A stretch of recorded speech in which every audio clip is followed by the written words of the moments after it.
What happened to Lisa Boeckel? Well, let's start with the bottom line.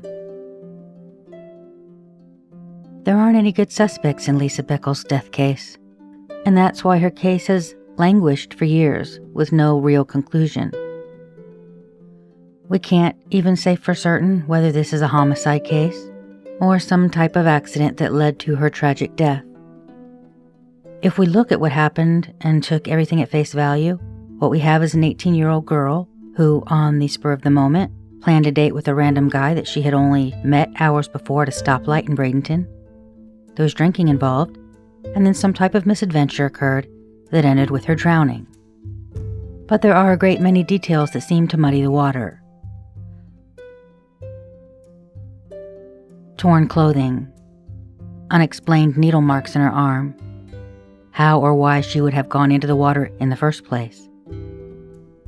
Then we have the fact that she told at least 2 people that a male in a truck had been following her in the days leading up to her death, when it appears that the male who picked her up from the park that night was a male in a truck, a white truck. Now we can't say for certain whether the man in the white truck is this same man in a truck who was following her in the days preceding her death, but if Lisa was so concerned about the man in the truck following her that she told her overprotective mother about it, is it conceivable that she would then run into that same man at a stoplight and decide going out with him was a safe bet? I think Susie had the impression that this was some new person that she had just met, because Susie even said to me, she said, "Lisa, it's dangerous to meet someone that you don't even know, to meet up with someone you don't even know." And, Lisa was like, "Oh, it's, not a big deal." And then at another point in the conversation, she said, "Did you even ask his name?" And then she couldn't remember exactly how the conversation went, but she got the name Keith. And, when I first started looking at this case from just my own lived experience, I thought I was biased. I thought, I don't think she would have gotten into a car with someone she didn't know. And so I was in that mindset. But then another one of her friends reached out to me and said, "I think she would have." There were 2 occasions I was with Lisa where we were driving and she was waving at a guy that, and she waved him down and she got his phone number, a guy she didn't know, right on the street, just to wave him down, and she was going to go out with him. So when you know that is a possibility, then you can't rule it out. That just someone that she had just met, we don't know that she had just met that evening. Tried to scare her, and especially when she told me about the truck following her. Yeah. I tried to, I said, "Lisa, make sure you lock your doors." I said, "Make sure you lock them. Don't let anybody pull you over or anything like that, or get to somebody or someplace where there's people around that they can protect you, help protect you or something." I was trying to, that worried me. And, at first I thought, oh, she's just worrying me, trying to worry me. But then I thought, no, Lisa wouldn't do that. I don't think she would do that. I think she really had somebody following her. Well, did you put that together when Susie told you what she knew? Did you automatically think, she was meeting someone in a white truck, and she just told me the other day that there was someone in a white truck following her? Did you put that together and think it's the same person? No, I don't think I did. No, I really don't think I did. And the reason why I agree with that, I don't think you did, is because when you were at that scene of the car later that evening, when you met the police there with the keys, and then you ran into Willie Oliver, you didn't say to the police, you said that's what he's describing sounds like Brian Irish. You didn't say, her friend said she was meeting we were told that someone was following her in a truck. Someone following her in the days leading up to it essentially sounds like someone stalking her. Yes, definitely. And that's why I'm wondering, would she have gotten into the person that was following her? Would she then have met at a stoplight and decided, okay, well, he's been following me, let me see if I'll go out with him? I can't say for sure. I would hope not. But she was very, like I was trying to tell you, she was very outgoing with people. She would talk to people, how you train your child not to talk to strangers and not to, yeah, not to take their hand or not, well, she did everything like that. She was, she would talk to people and stuff, and I'd look and think what, when she was little, she was like that, outgoing and stuff. I don't know. I don't know, Jenny, if she would have done. I don't know for sure. I couldn't say. And we don't know enough, and that's why I wanted to try to get a hold of Jeff Arnold, because I don't know enough about what she told him about this person following her. Like, it's possible someone was following her in her truck, but she never got a look at the person that was following her. Like, the person, she just knew that there was this truck that kept popping up, and then when she finally did get a look at him, he didn't appear to be dangerous looking. I mean, look, think about Ted Bundy. He was able to fool a lot of women because he had that appearance of being, he would play on their emotions. He would, he pretended to have an injured arm one time. You know what I mean? There are men that are sociopaths that are like that are able to be charming and come off looking cute and whatever. And you're not thinking, you're not really aware of that danger. You're not thinking someone would kill me. You might be thinking, you might be getting some weird feeling off of them. But I personally remember I had a lot of gut feelings that I did not listen to when I was young because I was naive. That I should have listened to gut feelings, and I didn't, and so you don't even really, it's not well honed yet at that age. You're still basically a kid. So that was her. She was having a good time. She was happy. She was always pretty much happy. I think, don't you think, Dan? Don't you think Lisa was usually happy? Mostly. We've got multiple sightings of a white truck out near Emerson Point from just an hour or so after she left Riverfront Park, then the next afternoon between 10 and noon, before the search for her even began, and then another sighting around 8 a.m. the next morning, after her clothing was found the previous day, but before the police made it to Sneed Island and her body was found. We can't say for certain whether any of these white trucks are the white truck that she left Rossi Park in. It would seem strange that if she got into the white truck at around 8:15 or 8:30 that night, that by 9:30 when a white truck is first seen with its door open near the area where her clothing was found, that she would have already been so inebriated that a drowning occurred. Is an hour long enough to become inebriated? I suppose it is if you're chugging straight from a bottle and you're drinking most of that bottle yourself. Or is it possible that she and whoever she was with were down in that area on Sneed Island for an extended period of time that night? One detail that emerged shortly after Lisa's death was that Indian Joe told Lisa's mother that he had heard a female crying or screaming that night. He also mentioned hearing the door of a van slide closed, both presumably coming from the same general direction. We have no idea, though, whether either of these sounds were related to Lisa's death. Their mere existence hangs out there as an unknown, like all of those pieces of rope at the scene. Were those somehow associated with Lisa's death, or just more garbage left in that area? To me, that wallet and where it was found is a key to this story. The only thing that makes sense about where it was found is that someone headed off the island, tossed it out the driver's side window as they drove away from the scene, because it was found about 1,000 feet east of the area where her clothing would have been, lying in a ditch. But if you're tossing her wallet, does that indicate that you know she's dead?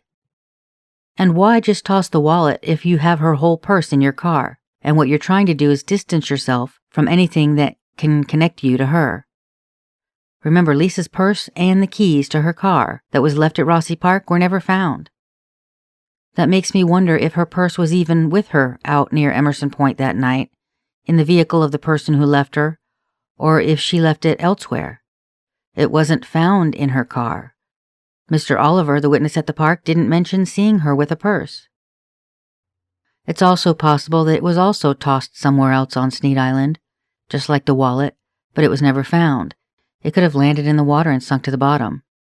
I'm not certain how well they searched the entire island. The report only suggests that the area around the scene was searched. Lisa's purse was described in the handwritten notes of the police file, so I want to tell you what it looked like, just in case it could jog a memory for anyone local who may be listening.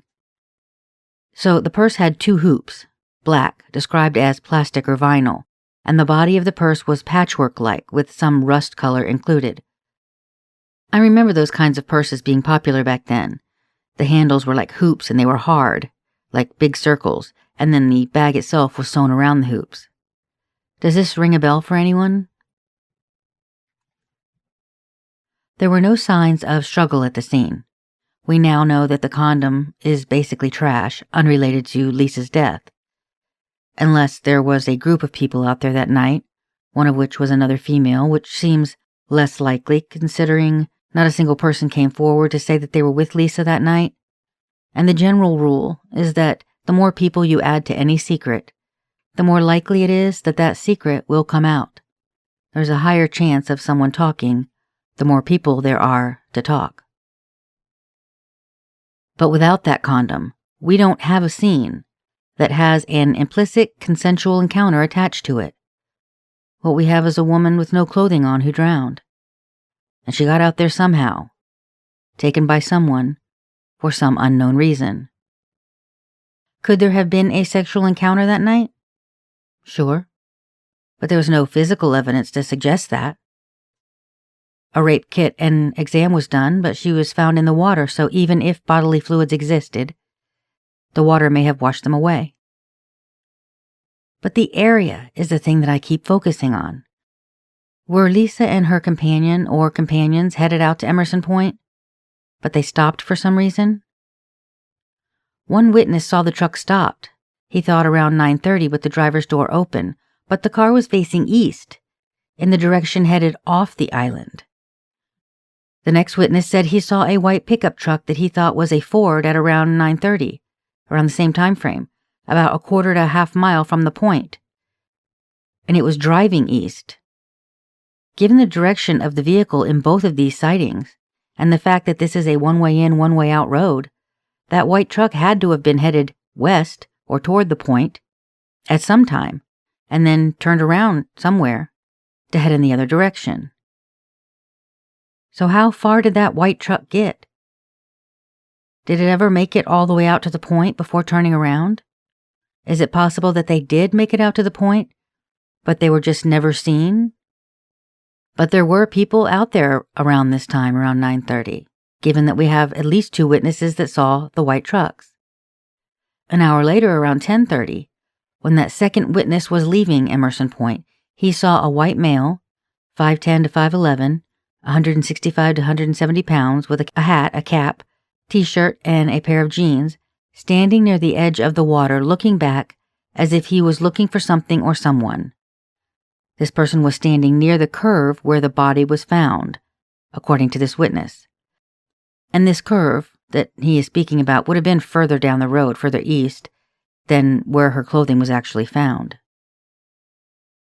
But now that we know that that condom is unrelated to Lisa, I'm starting to look at this spot differently, because there is no indication that Lisa was taken to this spot for some type of sexual encounter, and every reason to believe anything like that could have occurred in the vehicle, or any number of other places more appropriate than 250 feet into the woods off the side of the road.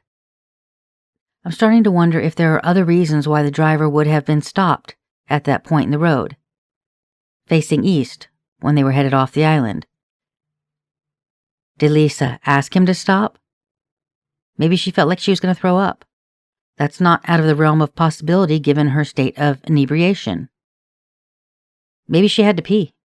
Or maybe there was something going on in that vehicle that she felt she needed to get away from, and she demanded to be let out of the truck. There are any number of reasons why the car may have stopped. But we do know that it wasn't her car, so the driver of that white truck is most likely the person who physically stopped that vehicle. And I want you to think about those tears in the clothing for a minute. Her mother describes one tear up around the shoulder, and we know there are tears in the skirt, particularly the waistband.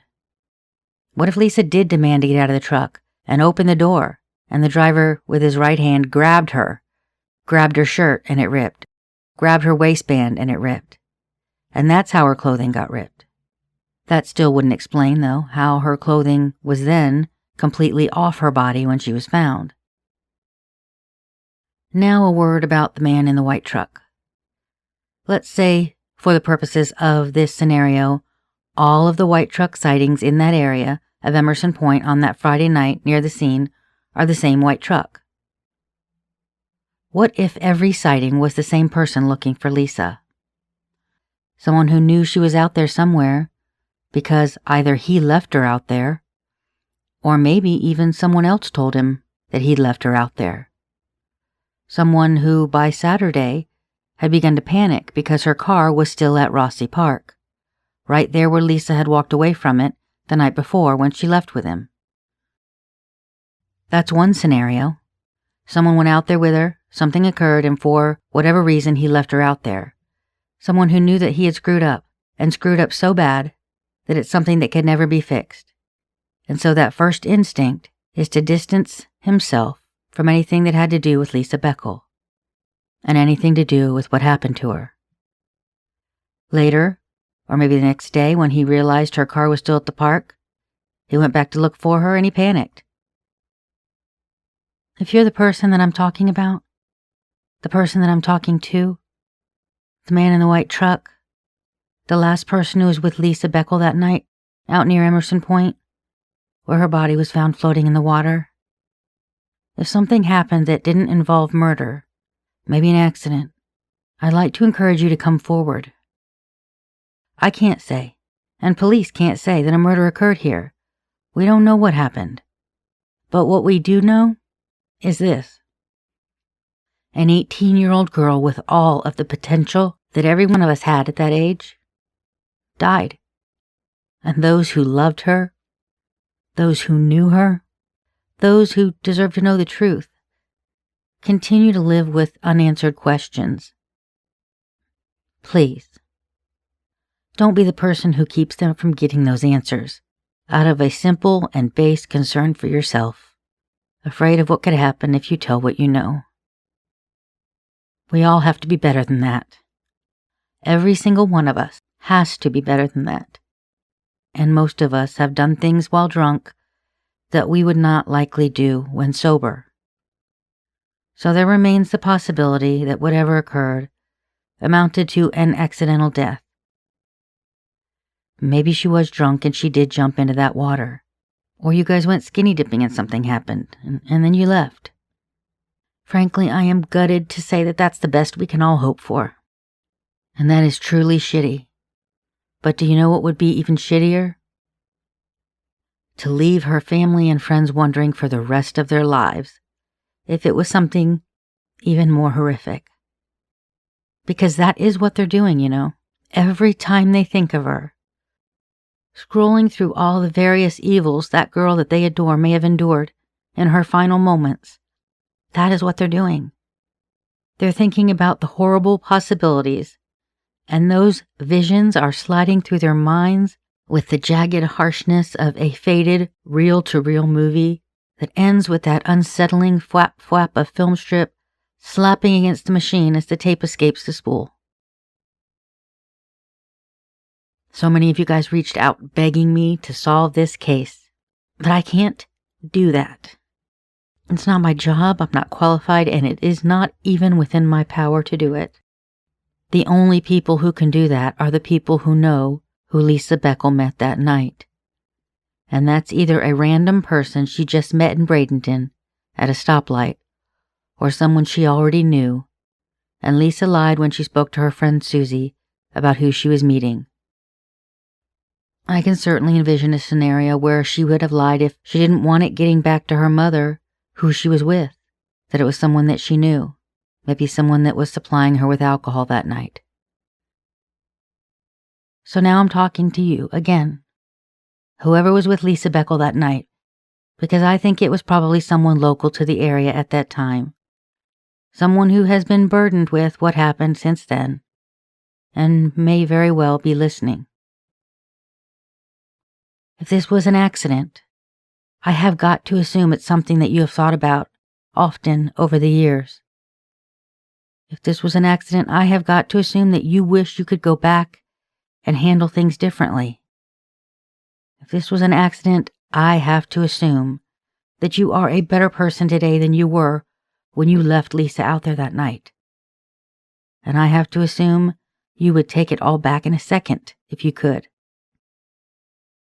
I have to assume that you have not intentionally left her family and friends to wonder and suffer every day what happened to her. I have to assume if this was an accident, you would do whatever you could today to give her family and friends the answer to those questions. If that's you, I would like to offer you a proposal, and I want you to keep this in mind. There is no statute of limitations on murder, but if this wasn't that, if this was some horrible accident or misadventure of some kind, careless, alcohol-related, if you left her there for whatever reason, you cannot today be charged with a crime. There is no crime you could be charged with if this was some accidental situation. The statute of limitations on everything except murder has long since lapsed. So there is nothing that you could say now that would hold you criminally liable for any carelessness that occurred in June of 1990 if this was an accident. So knowing that there would be no liability to you if this was an accident, except the liability that we all have to endure when we hold ourselves to account for past mistakes or misdeeds or inflictions of pain upon others. Can you do the right thing now? If you can't, come right out and say, I was with her, it was me, and this is what happened. If you can't do that, I'd like to challenge you to do this. Create an anonymous email account and email me. My email is deckerjenny@gmail.com, DECKERJENI@gmail.com. Tell me what happened that night. And if you tell me the truth in enough detail, I will be able to confirm that with the known facts, and I'll be able to share with the community and everyone who wants to know what actually happened to Lisa Boeckel that night. Nobody even has to know who you are. But please give this family some kind of relief if this was just an accident. Please give her friends that still grieve her passing the courtesy of knowing what happened to her. If you have a conscience, this should not be a difficult ask. I'd like to think you're better today than you were on June 15th, 1990. I'd like to think that we all are.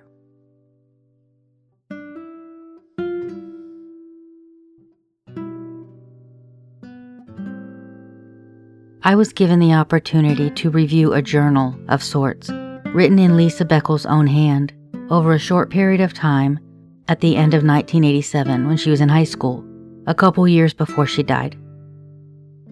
I believe even in death people have a right to privacy, so I won't discuss the specific details and incidents that she wrote about, things that had already been shared with me by people in whom Lisa had confided.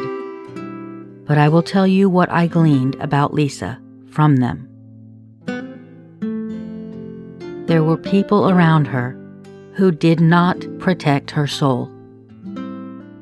Her young, teenaged, barely lived-in soul. People who abused their relationships with her in a way that most certainly was not conducive to a healthy outlook on interpersonal relationships. I believe these individuals changed the person that Lisa was meant to be, and they had a severe impact on the way she viewed the world around her and her own place within it. I believe many of the choices that she made in the last couple of years of her life, most certainly in those last days, were a reflection of and in reaction to how she saw herself through the eyes of those who should have known better than to look upon her in that way at all. This case has left me with such overwhelming sadness. Researching it has been an experience like no other I have had to date. The extraordinary amount of emails and private messages that I have received, as well as comments on my Facebook post, were just the start. I had late-night phone conversations. I got emails that begged me to keep their names out of it. but desperately needed to share their stories and memories of Lisa, about the last times they saw her, the last words she said to them, their last experiences, and sometimes the things that they wondered about this girl that they once knew, a girl they needed to know what happened to. I have read emails that describe vivid nightmares about Lisa, deeply sad and disturbing emotions that her friends had about her death, and always the questions.